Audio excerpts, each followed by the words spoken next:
শুরুতেই বরের এন্ট্রি। বরের গাড়ির পুরোটাই ছিল লাল গোলাপের সংমিশ্রণে ফুলে মোড়ানো।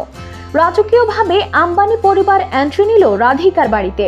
সাথে এক ঝাঁক তারকার আলোতে যেন আরো উজ্জ্বল হয়ে উঠল বিয়ের অনুষ্ঠান। আর এভাবেই 7 পাকে বাঁধা পড়লেন অনন্ত রাধিকা জুটি। এর মধ্য দিয়ে দীর্ঘ 7 মাস ধরে চলা বিয়ের আনুষ্ঠানিকতা শেষ হতে চলেছে।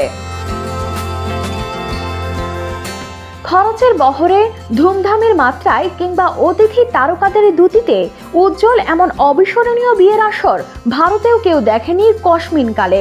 তাদের বিয়ের অনুষ্ঠানে থাকছেন খোদ প্রধানমন্ত্রী, নামি দামি রাজনীতিবিদ, হলিউড বলিউডের নামকরা তারকা থেকে শুরু করে বাদ পড়েননি ক্রিকেট তারকারাও।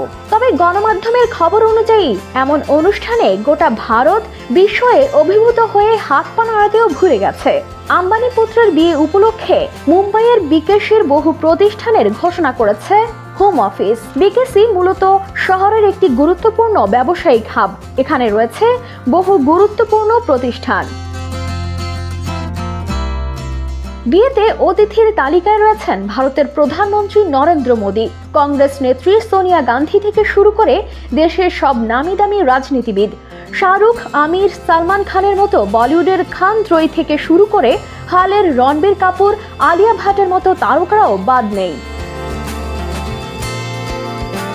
আবার ক্রিকেট তারকাদের বাদ দিয়ে ভারতে যে কোনো উৎসবই অসম্পূর্ণ। তাছাড়া আম্বানি পরিবার নিজেরাই আইপিএল ফ্র্যাঞ্চাইজি মুম্বাই ইন্ডিয়ান্সেরও মালিক। কাজেই রোহিত শর্মা ও তার বহু সতীর্থও থাকছেন আসর আলো করে। গত কয়েক মাস ধরে একের পর এক প্রাক বিবাহ অনুষ্ঠানমালার যেন শেষই হচ্ছিল না। আর আজ 4 হাত এক হলেও এখানেই শেষ হচ্ছে না 7 মাস ধরে চলা বিয়ের অনুষ্ঠান। শুভ বিবাহ অনুষ্ঠানের পরও 3 দিন ধরে চলবে মুম্বাইতে সেই আনন্দ আয়োজন।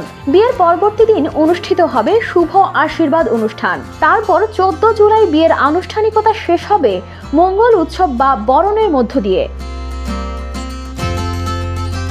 কিন্তু এমন রূপকথার মতো বিয়ে নিয়েও ভারতে তর্ক বিতর্কের শেষ নেই। টাকা উড়ানোর এমন দৃশ্য দেখতে দেখতে অনেকেই হয়েছেন বিরক্ত, অনেকে করেছেন কটূক্তি।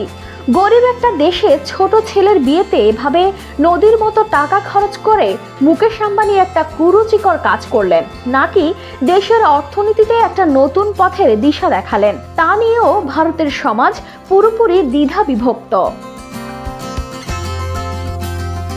কানিজ ফাতেমা শিমু, RTV।